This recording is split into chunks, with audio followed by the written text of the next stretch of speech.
दोस्तों आज हम बात करेंगे हजरत मूसा अलैहिस्सलाम के बारे में कि वो कोहे तूर का वाकया। मोसेस दोस्तों, तूर सीना मिस्र में मौजूद एक पहाड़ी सिलसिले का नाम है जिसका जिक्र कुरान मजीद और तौरात में आया है। तूर सीना में मुख्तलिफ वाकयात रूनुमा हुए हैं जिनमें हजरत मूसा अलैहिस्सलाम का अल्लाह ताला से हम कलाम होना, 40 दिन का मीकात, बनी इसराइल के 70 लोगों के साथ मीकात पर जाना और हजरत मूसा अलैहिस्सलाम की वफात शामिल है। तूर सीना वो मकाम है जहाँ से हजरत मूसा अलैहिस्सलाम अल्लाह ताला से हम कलाम हुए। सूरह की 12वीं आयत के मुताबिक यहाँ पर अल्लाह ताला ने कलीमुल्लाह को जूते उतारने का हुक्म दिया क्योंकि तुम तूर के मुकद्दस वादी में हो।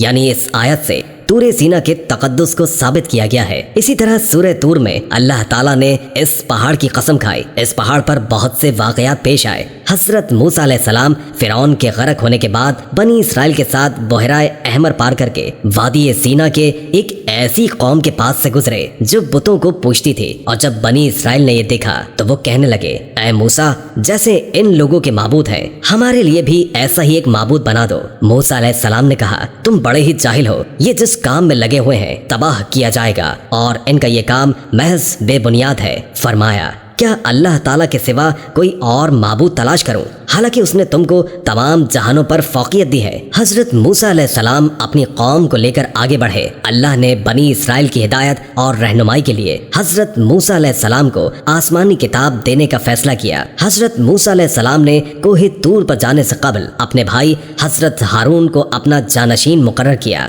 हजरत हारून अलैहिस्सलाम भाई भी थे और नबी भी। हजरत मूसा अलैहिस्सलाम वक्त मुकर्रर पर कोहे तूर पहुंचे और परवरदिगार से हम कलाम हुए और कहने लगे, ऐ मेरे परवरदिगार, मुझे अपना जलवा दिखा दीजिए, मैं आपको एक नजर देख लूं। इरशाद हुआ, तू मुझे हरगिज नहीं देख सकता, लेकिन तुम इस पहाड़ की तरफ देखते रहो, वो अगर अपनी जगह बरकरार रहा तो तुम भी मुझे देख सकोगे। और जब उनके रब ने पहाड़ पर तजल्ली फरमाई तो तजल्ली ने उसके परख्चे उड़ा दिए और मूसा अलैहिस्सलाम बेहोश होकर गिर पड़े। फिर जब वो होश में आए तो अर्ज किया, बेशक आपकी जात पाक है और मैं आपके हुजूर तौबा करता हूँ और मैं सबसे पहले आप पर ईमान लाने वाला हूँ। इरशाद हुआ, ऐ मूसा, हमने तुमको अपने कलाम से लोगों को मुमताज किया है और जो मैंने तुमको अता किया है तुम उसे पकड़ कर रखो और मेरा शुक्र बजा लाओ। और हमने तौरात के तख्तियों में उनके लिए हर किस्म की नसीहत और हर चीज की तफसील लिख दी है। सूरह अराफ आयत नंबर 142-145।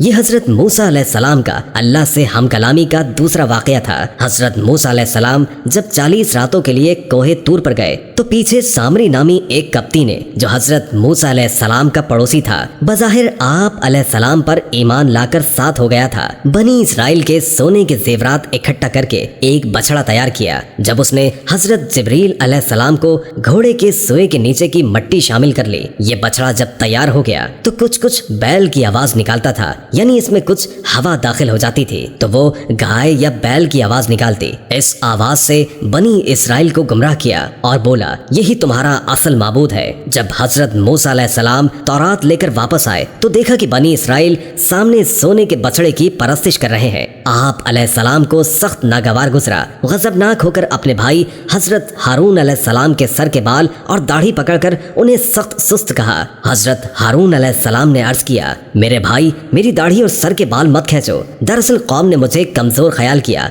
और मेरे कत्ल के दर पे हो गए। सूरह अराफ आयत नंबर 150। फिर हजरत मूसा अलैहिस्सलाम सामने की तरफ मुतवज्जो हुए और फरमाया, तूने ये हरकत क्यों की? उसने कहा, मैंने फरिश्तों की नक्शे पाकी से मट्टी एक मुट्ठी भर ली थी, फिर इसको बछड़े के कलक में डाल दिया और मुझे ये काम भला लगा। हजरत मूसा अलैहिस्सलाम ने कहा, जा, दुनिया की जिंदगी में तेरी यही सजा है, तू कहता फिरेगा कि मुझे न छूना और तेरे लिए एक और वादा है, यानी अजाब जो तुझसे न टल सकेगा। सूरह तौ आयत नंबर 95-97। और फिर ऐसा ही हुआ। सामरी सारी उम्र ये कहता रहा कि मुझे न छूना, क्योंकि इसे छूते ही छूने वाला वो दोनों शदीद बुखार में मुब्तला हो जाते और फिर इंसानों की बस्ती से निकलकर जंगल में चला गया, जहाँ जानवरों के साथ जिंदगी गुजारी और इबरत का नमूना बन गया। हजरत मूसा अलैहिस्सलाम ने उस बछड़े को जलाकर दरिया में फेंक दिया। हजरत मूसा अलैहिस्सलाम ने जब तौरात से दरस व तदरीस शुरू की तो बनी इसराइल ने एक मर्तबा हीले बहाने करने लगे और बोले, ऐ मूसा,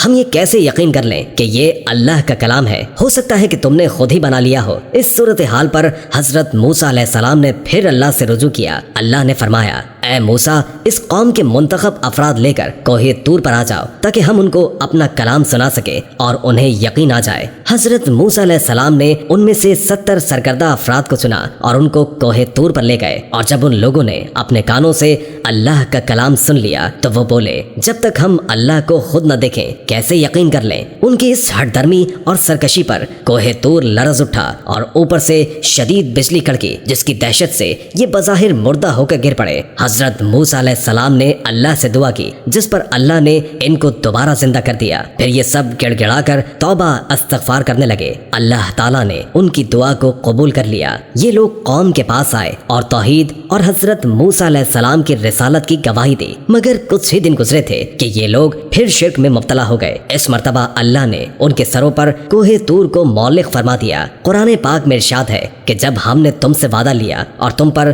طور پہاڑ لا کھڑا کیا اور حکم دیا کہ جو کتاب ہم نے تم کو دی ہے اس کو مضبوطی سے پکڑے رہو اور جو کچھ اس میں ہے اسے یاد رکھو تاکہ عذاب سے محفوظ رہو۔ سورہ بقرہ آیت نمبر 63۔ بنی اسرائیل اپنے سروں پر کوہ طور کو دیکھ کر بہت زیادہ خوف زدہ ہو گئے کہ کہیں اس پہاڑ کے نیچے دب کر نہ ختم ہو جائیں۔ چنانچہ وہ سجدے میں گر کر توبہ استغفار کرنے لگے، اور پھر حضرت موسیٰ علیہ السلام کی درخواست پر اللہ نے پھر انہیں معاف کر دیا۔ یہ تھا کوہ طور کا قصہ اور بنی اسرائیل کی نافرمانیوں کے واقعات، کہ کیسے اللہ نے ان پر بے شمار انعامات فرمائے لیکن پھر بھی وہ سرکشی کی روش پہ برقرار رہے۔ اللہ رب العزت ہمیں بھی نافرمانیوں سے محفوظ رکھے۔